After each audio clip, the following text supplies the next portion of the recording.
आंतरिक मामलों में हस्तक्षेप करते रहते हैं, वही आज शांति कायम रखने के लिए उठाए गए हमारे कदमों पर हाय तौबा करने लगे हैं।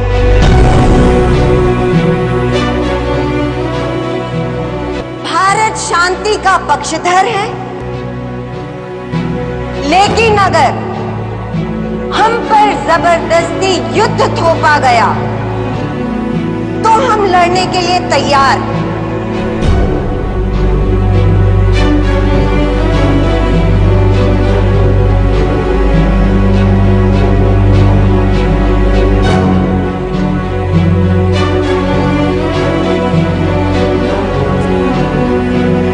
आज ही दिल्ली लौटना होगा, आप भी मेरे साथ चलें।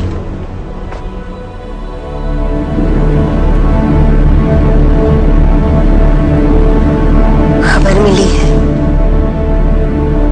कि पाकिस्तान ने हम पर हमला कर दिया। इंदिरांचं म्हणणं ऐकून सिद्धार्थ शंकर चकित झाले। त्यावेळी इंदिरा म्हणाल्या, पता नहीं दिल्ली सही सलामत पहुंच पाएंगे या नहीं।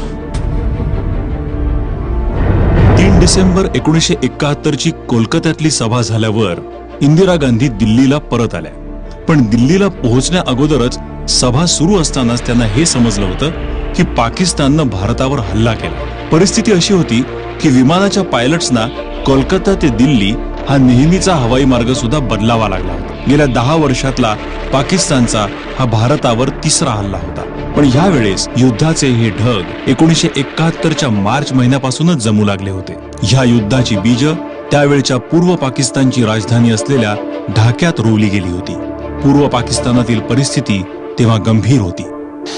ये काफी संदिग्ध एरिया है, यहाँ किसी को भी देख के गोली मारने का ही लगा, देखते ही गोली मार देना है। साहब लगता है कोई वहां भाग रहे।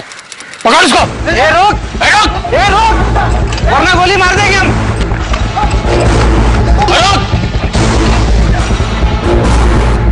लेके आई इधर। आपके पास चल, चल। छोड़ दे साहब, आपके पास चल, छोड़ दे साहब। Right, don't worry.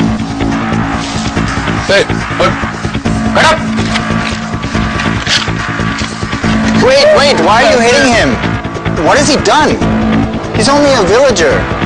He doesn't seem to be carrying a weapon. अच्छा, अभी तो हम इसको गोली मार दी होती, लेकिन तुम नए आए हो, इसलिए फिलहाल तलाशी ले लेते हैं।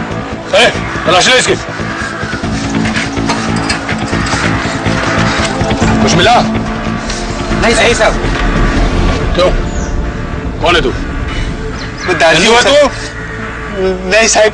तो पक्का फौजी होगा तू। फौजी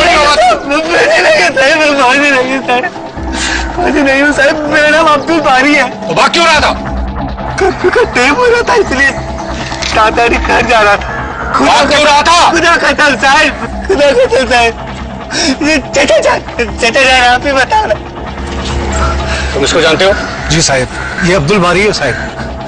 ये हिंदू है और फौजी है। नहीं साहब, ये दर्जी है। शायद मैं दर्जी हूँ साहब। मैं अब्दुल बारी हूँ। झूठ नहीं सुनना, सच बोलो। खुदा कसम साहब, ये दर्जी है, ढाका में इसकी दुकान है साहब। शायद मैं दर्जी हूँ साहब। मैं Please let him go. What proof do you have against him? छोड़ दे इसको, जाने दे। चल और तुम जाओ। चल।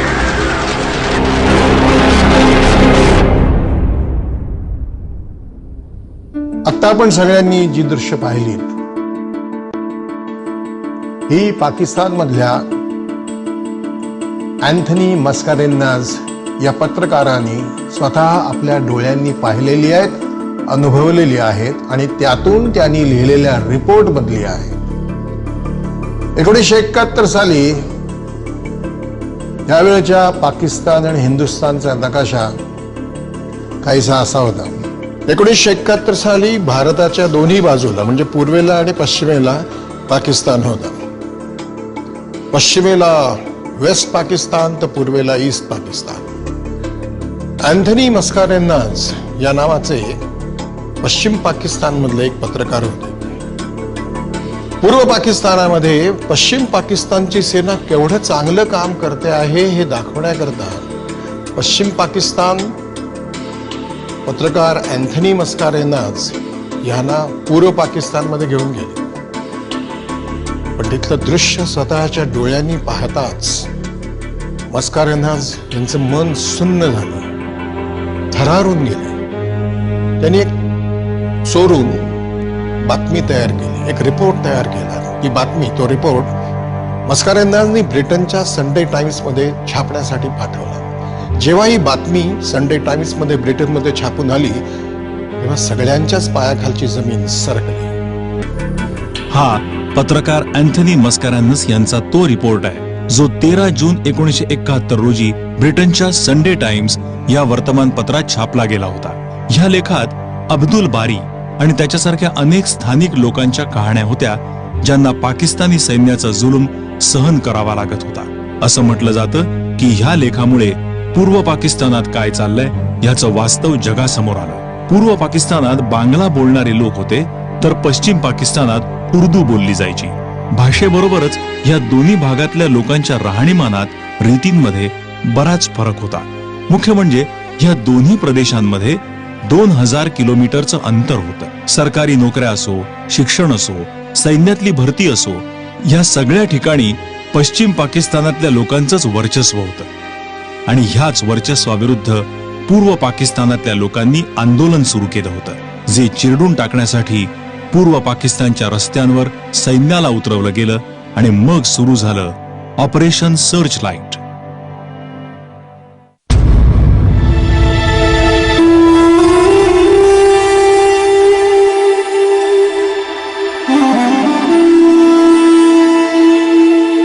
ही काही छायाचित्र आहेत त्यावेळेस सुरू असलेल्या कत्तलीची.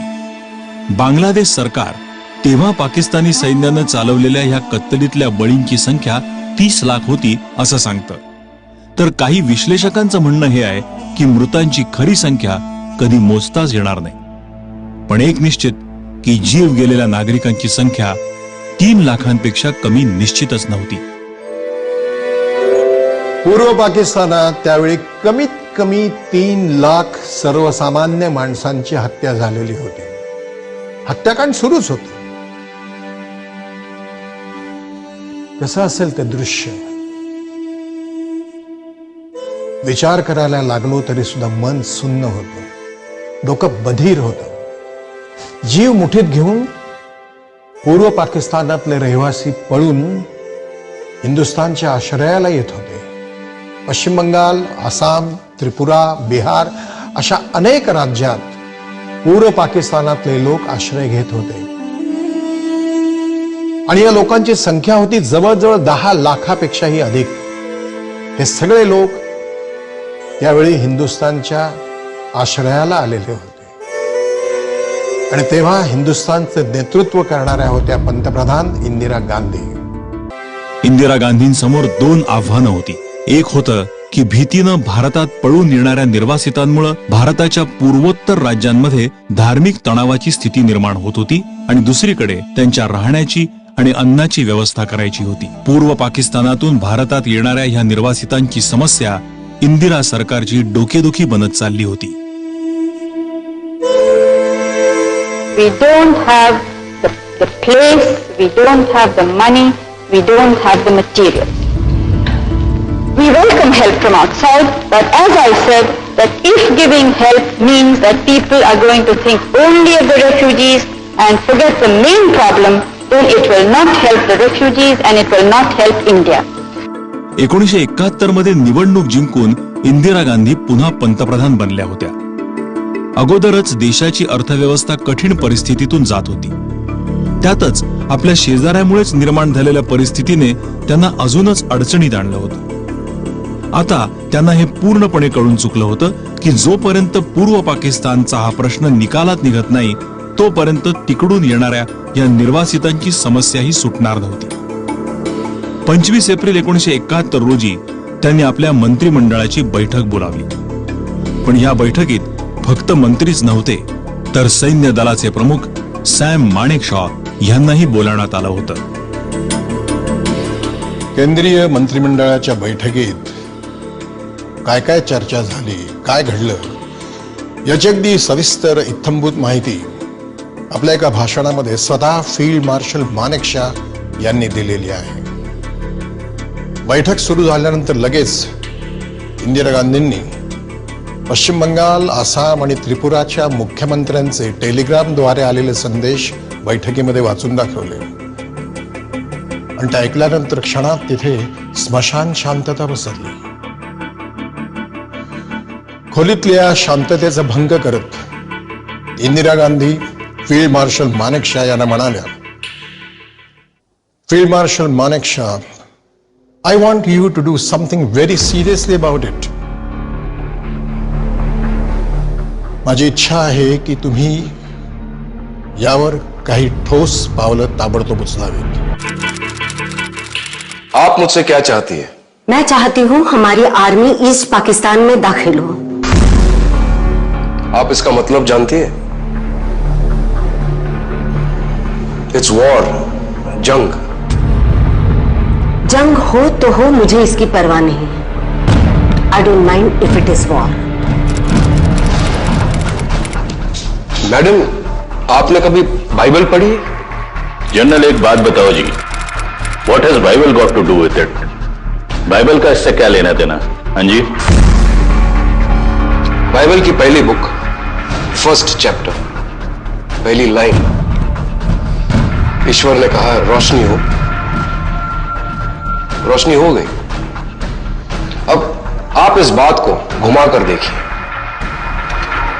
और कहिए, लेट देयर बी वॉर. लड़ाई होने दीजिए और लड़ाई हो जाएगी. और आप क्या सोचते कि आप लड़ाई के लिए तैयार हैं? आज 25 अप्रैल है. हिमालय के सारे रास्ते खुल गए. अगर चीनियों ने हमें अल्टीमेटम दे दिया तो हमें पाकिस्तान और चीन दोनों से लड़ाई करनी पड़ेगी. आपको लगता है कि चाइना अल्टीमेटम देगा हमें? आप फॉरेन मिनिस्टर हैं, आप मुझे बताइए. मैडम प्राइम मिनिस्टर, पिछले साल वेस्ट बंगाल में इलेक्शन था और आपने मुझे छोटे छोटे गांव, शहरों में फौज लगाने के लिए कहा था. इससे मेरे 20,000 सैनिक वेस्ट बंगाल में लगे हैं. अब इन्हें इन जगहों से निकालकर अपने बटालियन के हेडक्वार्टर्स में भेजने में 1 महीना लग जाएगा. एक और डिवीजन असम, एक और आंध्र प्रदेश और मेरा आमद डिवीजन झांसी में. लड़ाई के लिए इन सबको एक पोजीशन में लाने के लिए मुझे 1 महीना चाहिए. और यह तब होगा जब इस देश के जितने भी सड़कें, ट्रक्स, ट्रेन्स है, उन सबको सिर्फ इस काम में लगा दें. One last thing, armoured division में सिर्फ 13 टैंक काम कर रहे हैं. सैम, सिर्फ 13 टैंक ही क्यों? क्योंकि आप फाइनेंस मिनिस्टर हैं.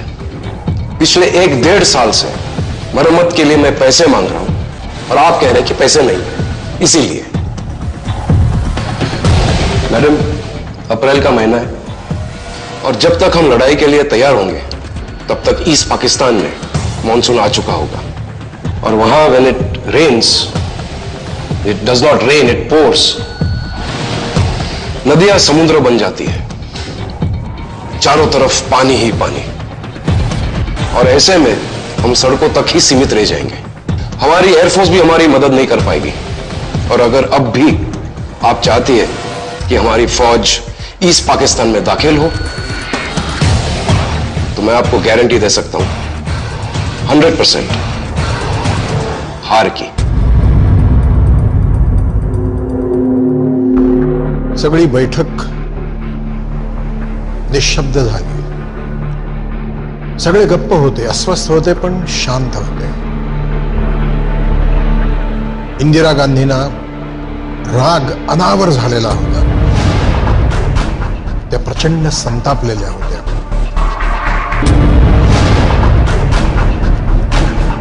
कैबिनेट 4 बजे फिर मिलेगी.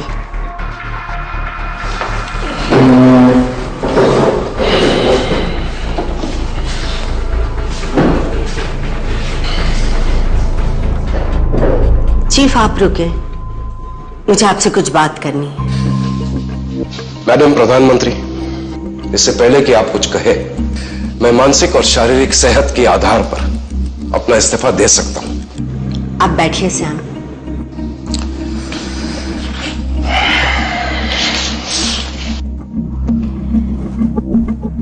क्या जो बातें आपने कही हैं वो बिल्कुल सही हैं? आपको सच बताना मेरी ड्यूटी है. मेरा काम है जीतने के लिए लड़ना, हारने के लिए नहीं. ऑल राइट सैम, आप जानते हैं मैं क्या चाहती हूं. अब आप ही बताइए, आप कब तक तैयार होंगे?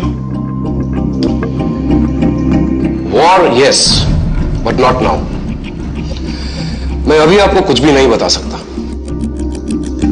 लेकिन मैं आपको गारंटी दे सकता हूं कि अगर आपने प्लानिंग और तैयारी के लिए पूरा वक्त दिया तो 100% हमारी जीत होगी.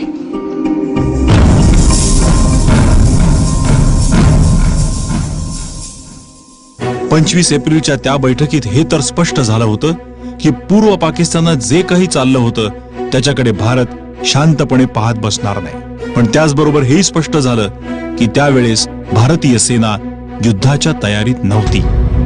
युद्धाच्या तयारीला लागण्याचे स्पष्टच आदेश भारतीय सैन्याला मिळाले होते. पण प्रश्न हा होता की युद्ध होणार केव्हा आणि हे ठरवणार कोण?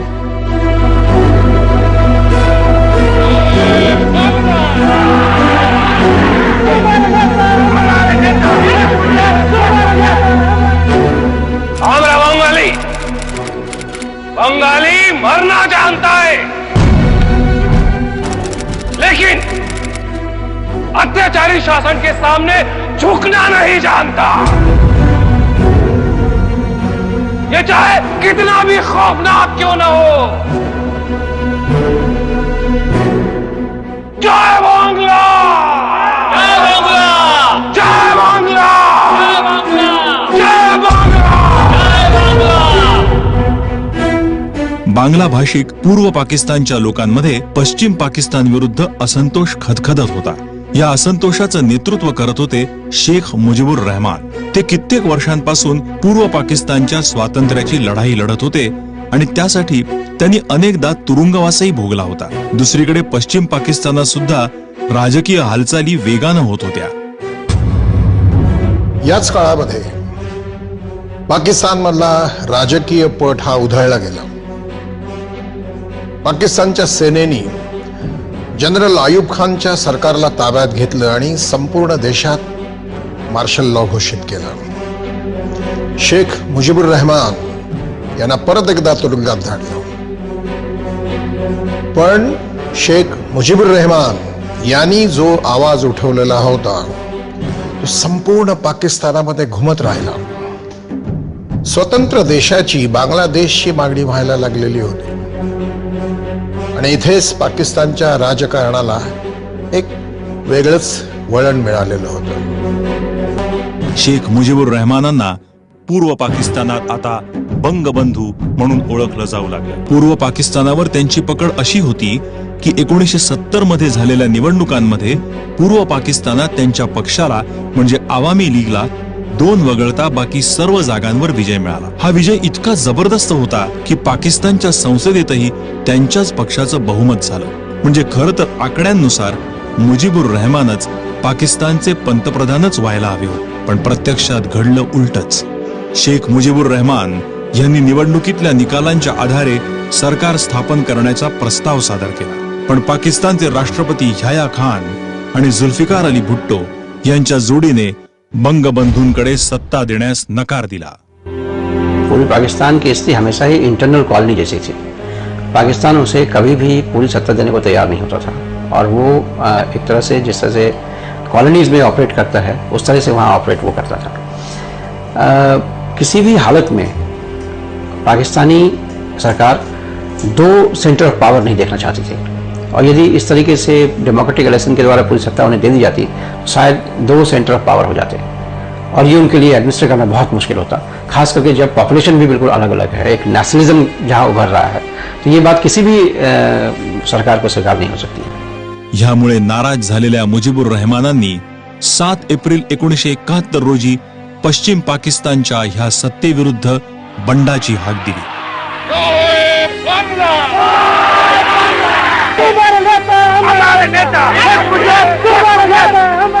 त्यांचे समर्थक रस्त्यांवर उतरले। असंतोषाचा उद्रेक पूर्व पाकिस्तानात झाला होता, पण याह्या खानांना याची बिलकुल पर्वा नव्हती। उलट 25 मार्च 1971 ला पाकिस्तानी सैन्यच या आंदोलनकर्त्यांवर तुटून पडलं।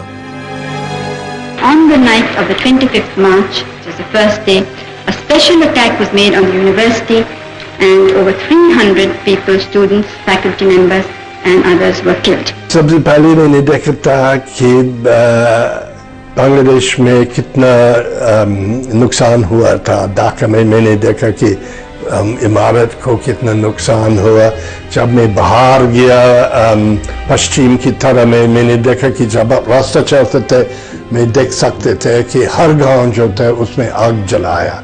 मैंने देखा था कि लोग तो बहुत डरते थे, मुझसे को किसी से बात करने के लिए नहीं था, सब लोग घर में रहता है, बाहर बहुत कम आते थे। जो जनरल टिक्का खान थे, वो ईस्ट पाकिस्तान के मार्शल लॉ एडमिनिस्ट्रेटर, उन्होंने वहाँ पे एक दहशत का माहौल और शरेआम जितने इंटेलेक्चुअल थे, पढ़े लिखे थे, उनके कत्लेआम उन्होंने किया।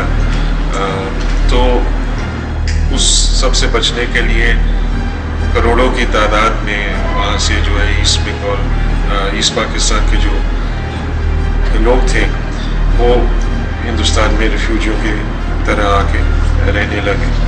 तो इसका एक इकोनॉमिक बहुत बुरा असर पड़ रहा था।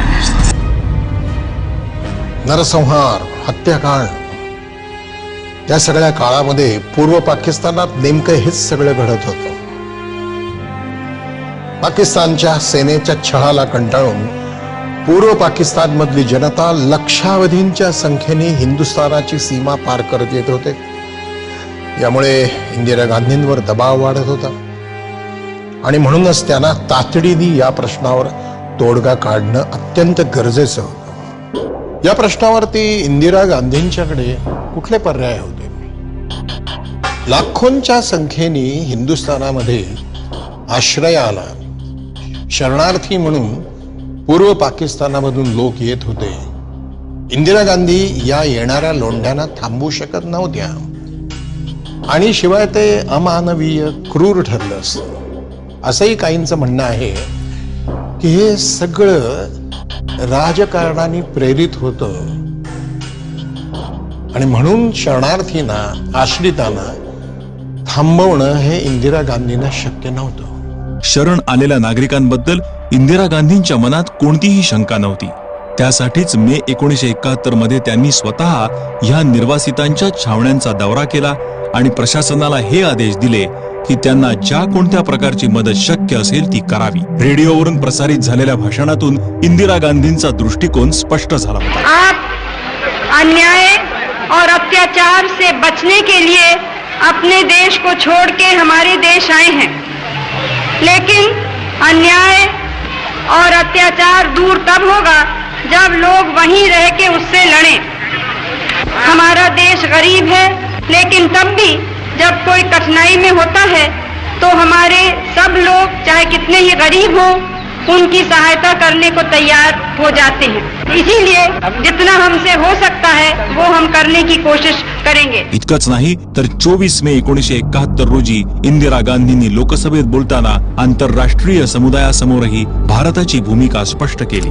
भारत पाकिस्तान के आंतरिक मामलों में हस्तक्षेप नहीं करना चाहता है। हमने पिछले 23 सालों या इससे भी अधिक समय तक ऐसा नहीं किया है। हालांकि पाकिस्तान ने ऐसा संयम नहीं रखा है। जिसे पाकिस्तान की आंतरिक समस्या कहा जा रहा है, वो भारत की भी आंतरिक समस्या बन गया है। इसलिए हम पाकिस्तान को ये कहने के हकदार हैं कि आंतरिक मामलों के नाम पर जो कार्रवाई की जा रही है उसे तत्काल बंद कर दिया जाए। ये कार्रवाई हमारे लाखों नागरिकों की शांति और क्षेत्र की स्थिरता के प्रतिकूल है। पाकिस्तान को इसकी अनुमति नहीं दी जा सकती।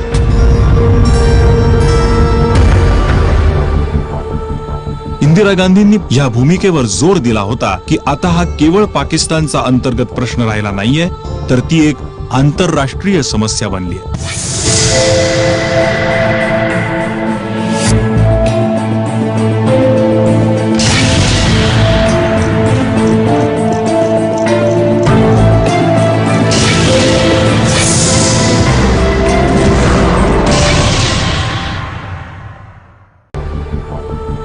इंदिरा गांधींनी या भूमिकेवर जोर दिला होता की आता हा केवळ पाकिस्तानचा अंतर्गत प्रश्न राहिला नाहीये, तर ती एक आंतरराष्ट्रीय समस्या बनली आहे। त्यासाठी सर्व मोठ्या देशांनी मिळून पाकिस्तानवर दबाव टाकायला हवा। पण नेहमीप्रमाणे अमेरिकेने याही वेळेस पाकिस्तानचीच बाजू घेतली।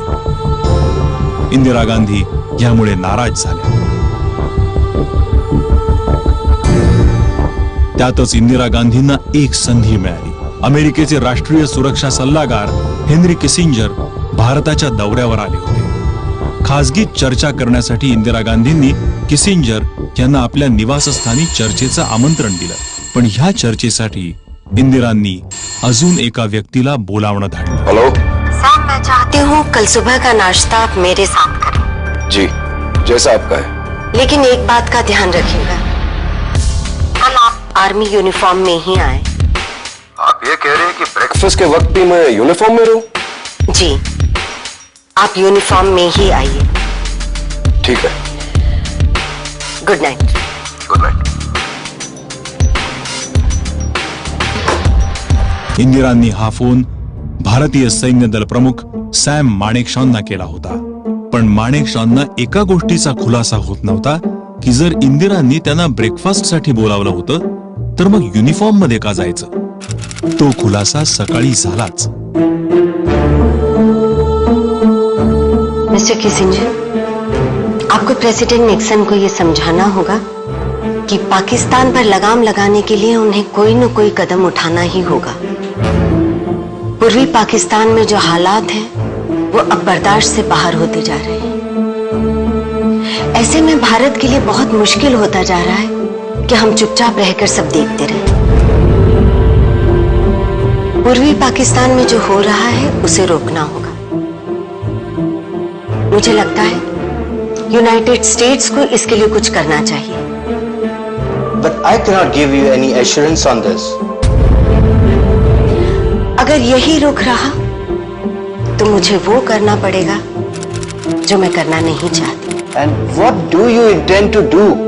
अगर अमेरिका की सरकार और अमेरिका के राष्ट्रपति हालात को काबू में नहीं ला सकते तो मुझे इनसे कहना पड़ेगा कुछ करने के लिए।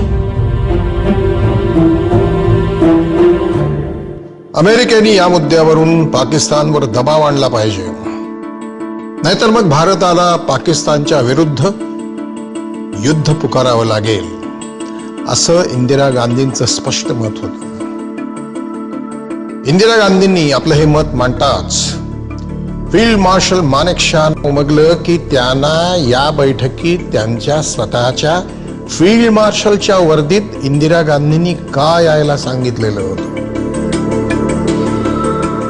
हेनरी किसिंजर आणि फील्ड मार्शल मानेकशॉ इंदिरा गांधींच्या सेन्स ऑफ स्ट्रॅटेजी याचा विचार करून आश्चर्यचकित झाले। अमेरिका त्यावेळेस चीनशी दोस्ती वाढवण्याच्या प्रयत्नात होती आणि त्यासाठी त्यांना पाकिस्तानची गरज होती। त्याला उत्तर देण्यासाठी इंदिरांनी अशी एक चाल रचली की तिची अमेरिकेने कल्पनाही केली नव्हती। 2 ऑगस्ट 1971 रोजी इंदिरा गांधी सोव्हिएट रशियाच्या दौऱ्यावर गेल्या। 9 ऑगस्टला दोन्ही देशांनी एक सुरक्षा करार केला आणि गरज पडल्यास एकमेकांच्या सुरक्षेसाठी उभं राहण्याचा निर्णय घेतला। एकीकडे इंदिरा गांधी आंतरराष्ट्रीय स्तरावर पाकिस्तानची राजनैतिक नाकेबंदी करत होत्या, तर दुसरीकडे सॅम माणेकशॉ पाकिस्तानच्या भूमीवरच त्यांच्या सैन्याला कोंडीत पकडण्याचा प्लॅन आखत होते. गुप्तहेर यंत्रणांच्या कामावर रिपोर्टिंग करणाऱ्या पत्रकार प्रवीण स्वामी यांनी याचा उल्लेख द हिंदू या वर्तमानपत्रातील त्यांच्या लेखामध्ये केलाय. ह्या लेखात म्हटल्याप्रमाणे सैन्य दलाचे प्रमुख सॅम माणेकशॉ यांनी कलकत्त्याला असलेल्या लष्कराच्या पूर्व मुख्यालयाच्या प्रमुखांना ऑपरेशन इन्स्ट्रक्शन्स 52 प्रमाणे एक अतिशय गुप्त पत्र पाठवलं. 1971च्या मे महिन्यातल्या या पत्रात सॅम माणेकशॉंचा आदेश होता, पूर्वी बंगाल में हमारी सेना वहां के लोगों को आजादी की लड़ाई में जोड़ने का काम करेगी और पूर्वी बंगाल के लोगों को फौजी ट्रेनिंग देने के साथ साथ हथियार भी मुहैया कराएगी, जिससे कि उन्हें गुरिल्ला युद्ध में लगाया जा सके. इनका काम पाकिस्तान की सेना को अंदरूनी सुरक्षा में फंसाकर रखना होगा, जिससे कि उनकी ताकत घटे. या सगळ्यामधून एक गोष्ट स्पष्ट होते. पूर्व पाकिस्तानच्या जनतेला एकत्र करणं, संघटित करणं, त्यांना संघटित करून त्यांना लष्करी प्रशिक्षण देणं, हत्यार चालवण्याचं प्रशिक्षण देणं, यामुळे पाकिस्तान आतल्या आत छोट्या छोट्या लढाईमध्ये गुंतून राहील. आणि या सगळ्या प्रशिक्षणाची जबाबदारी होती ब्रिगेडियर सुजान सिंग उबान यांच्या खांद्यावर. त्यांना निर्देश मिळाल्यावर ताबडतोब काम सुरू झालेलं होतं. ब्रिगेडियर सुजान सिंग हे स्पेशल फ्रंटियर फोर्सचे प्रमुख होते. त्यालाच एस्टॅब्लिशमेंट 22 म्हणून पण ओळखलं जातं. लष्कराच्या ह्या तुकडीचा वापर अत्यंत गुप्त असणाऱ्या कारवाईमध्येच होतो आणि तिची सूत्र ही गुप्तचर agency research and analysis wing म्हणजेच रॉच्या हातात असतात. मे मध्ये आदेश मिळताच बांगला भाषिक मुलांची भरती पूर्व पाकिस्तानात सुरू केली गेली आणि त्यांचं ट्रेनिंगही सुरू झालं. ह्याला मुक्तिवाहिनी असं म्हटलं गेलं. पूर्व बंगालच्या मुक्तीसाठीच ह्या मुक्तिवाहिनीची स्थापना झाली होती.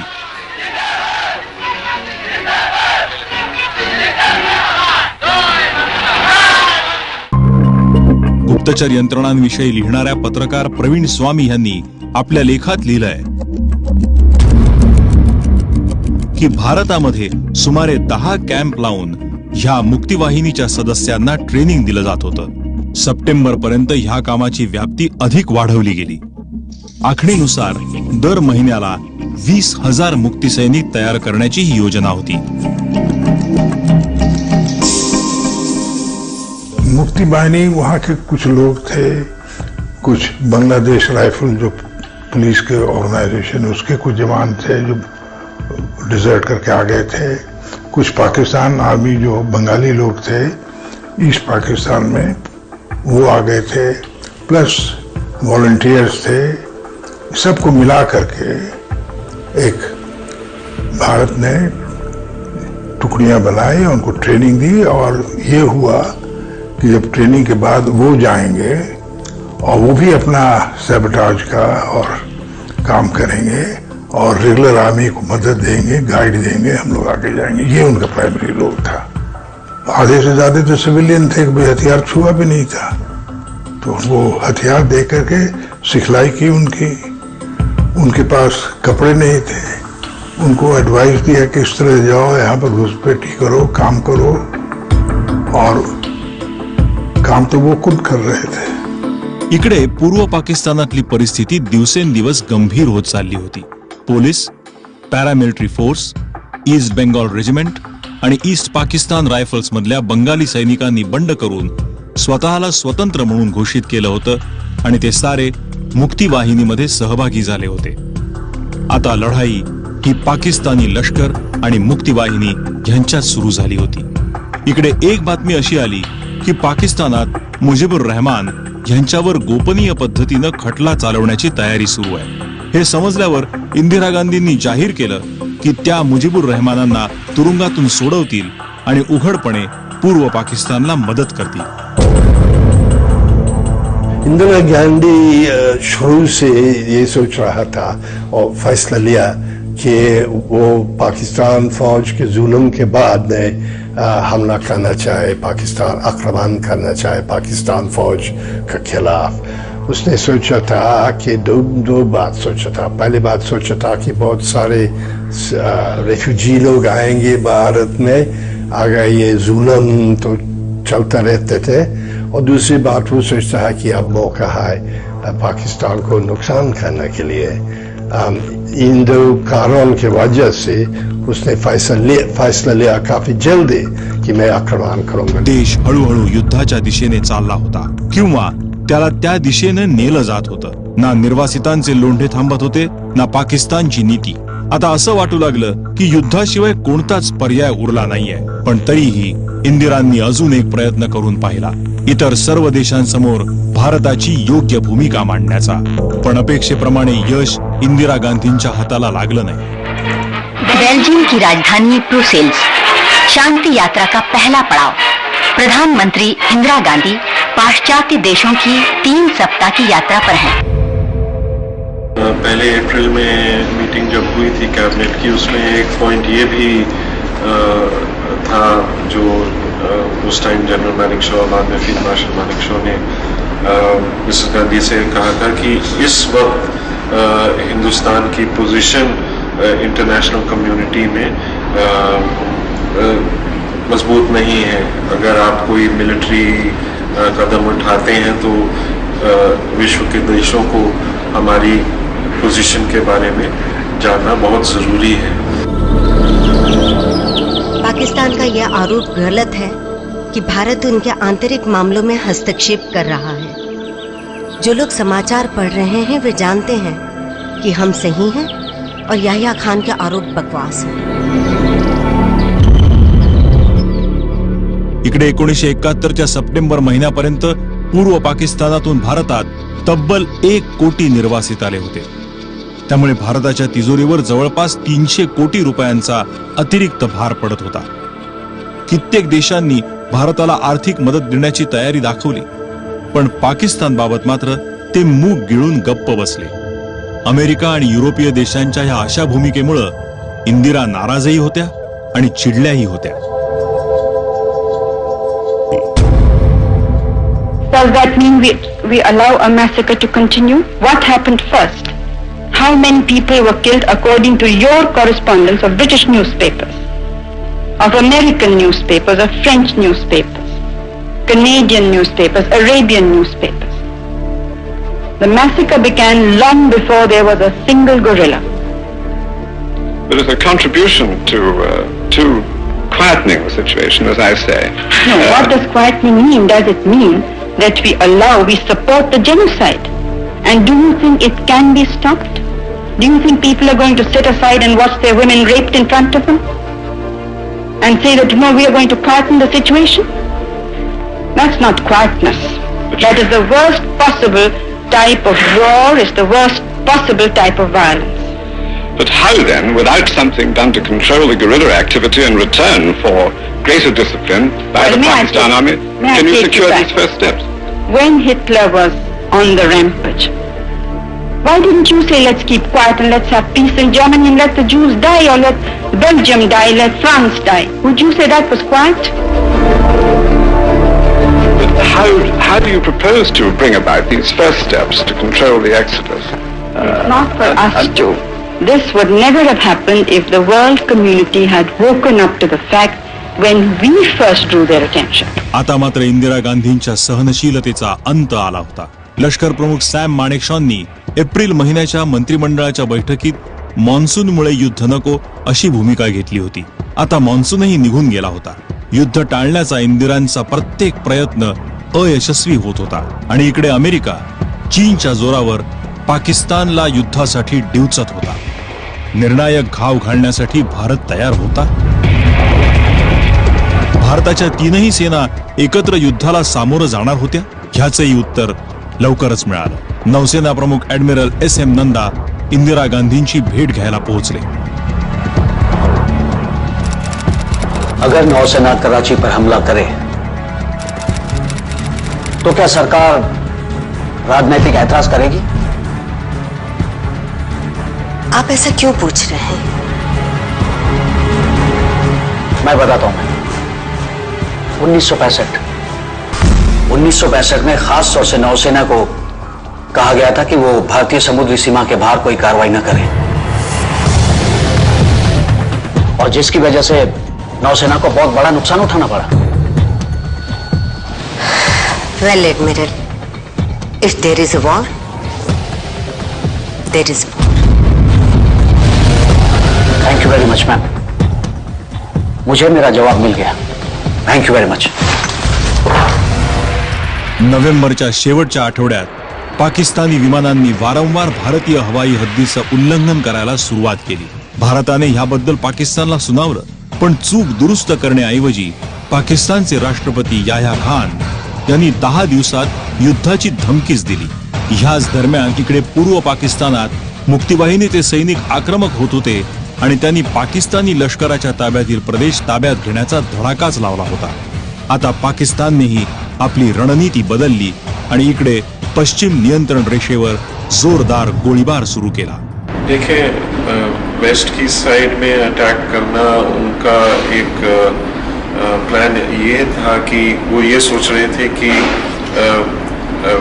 वेस्ट में वो ज़्यादा उनकी ताकत जो है मिलिट्री स्ट्रेंथ वेस्ट में ज़्यादा थी। ईस्ट में वो जानते थे कि हिंदुस्तान के खिलाफ, क्योंकि वो मिलिटरीली नहीं कुछ गेन्स कर सकेंगे। पाकिस्तान वारंवार भारताला डिवचत होता।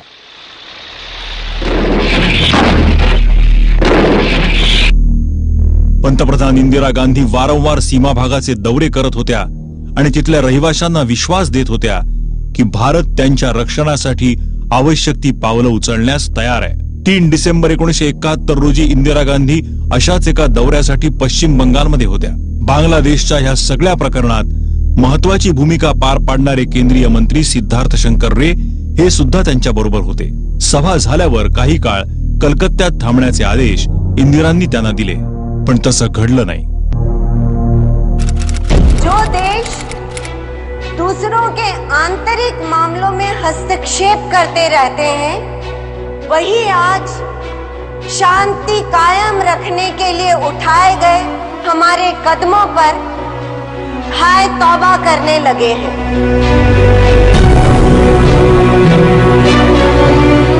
भारत शांति का पक्षधर है,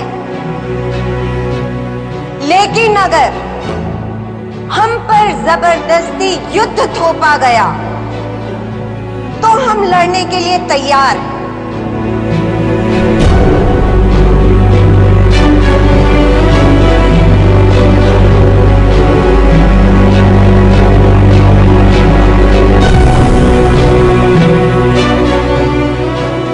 जो देश इसे पाकिस्तान का अंदरूनी मामला बताकर हमें डराने धमकाने की कोशिश कर रहे हैं, वो अच्छी तरह समझ ले कि अब भारत किसी भी ताकत की धमकी के आगे पीछे हटेगा नहीं।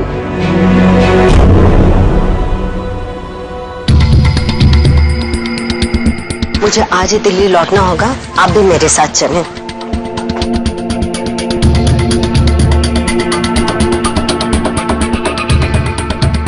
खबर मिली है की पाकिस्तान ने हम पर हमला कर। इंदिरांचं म्हणणं ऐकून सिद्धार्थ शंकर चकित झाले। त्यावेळी इंदिरा म्हणाल्या, पता नहीं हम दिल्ली सही सलामत पहुंच पाएंगे या नहीं। इंदिरांची ही भीती अवास्तवही नव्हती, कारण तोपर्यंत पाकिस्तानी वायुसेनेच्या विमानांनी महत्वाच्या भारतीय शहरांवर बॉम्बफेक सुरू केली होती। दिल्लीत ब्लॅकआउट झाला होता। अशा स्थितीत इंदिरा गांधींना घेऊन जाणारं विमान पहिल्यांदा लखनौला नेण्यात आलं आणि मग दिल्लीला। दिल्लीत पोहोचताच इंदिराजी सरळ मॅप रूम मध्ये पोहोचल्या, जिथे त्यांनी संपूर्ण परिस्थिती जाणून घेतली।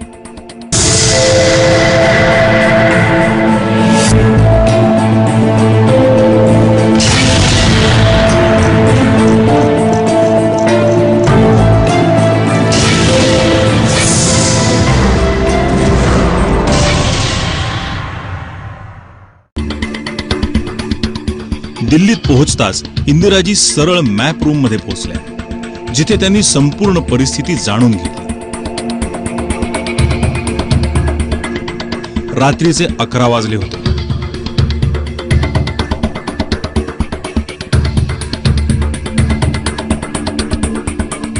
भारतीय सैन्याच्या अधिकाऱ्यांशी चर्चा केल्यावर त्यांनी केंद्रीय मंत्रिमंडळाची बैठक बोलावली आणि विरोधी पक्षातल्या नेत्यांना संपूर्ण परिस्थितीचा अंदाजही दिला. मध्यरात्री इंदिरांनी ऑल इंडिया रेडिओवरून संपूर्ण देशाला उद्देशून संदेश दिला. कुछ ही घंटे पहले पाकिस्तानी हवाई जहाजों ने हमारे अमृतसर, पठानकोट, श्रीनगर, अवंतीपुर, उत्तरलाई, जोधपुर, अंबाला और आगरे के हवाई अड्डों पर बमबाजी की. सुलेमान की खेमकरन, पुंछ और दूसरी जगहों पर गोली चलाई. आप सबको मालूम है कि पिछली मार्च से हम इस कोशिश में थे कि किसी न किसी तरह बांग्लादेश में शांति के रास्ते से वहाँ के प्रश्न सुलझाए जा सके. जो पश्चिमी पाकिस्तान की लड़ाई थी, वो लड़ाई भारत पर भी आ गई है. मुझे जरा भी संदेह नहीं है कि विजयी भारत की जनता की, भारत की बहादुर सेना की होगी. आपला भारत, हिंदुस्तान एका संधीची वाट पाहत होता आणि हिंदुस्थानला ती संधी पाकिस्तानच्या एका चुकीमुळे मिळाली.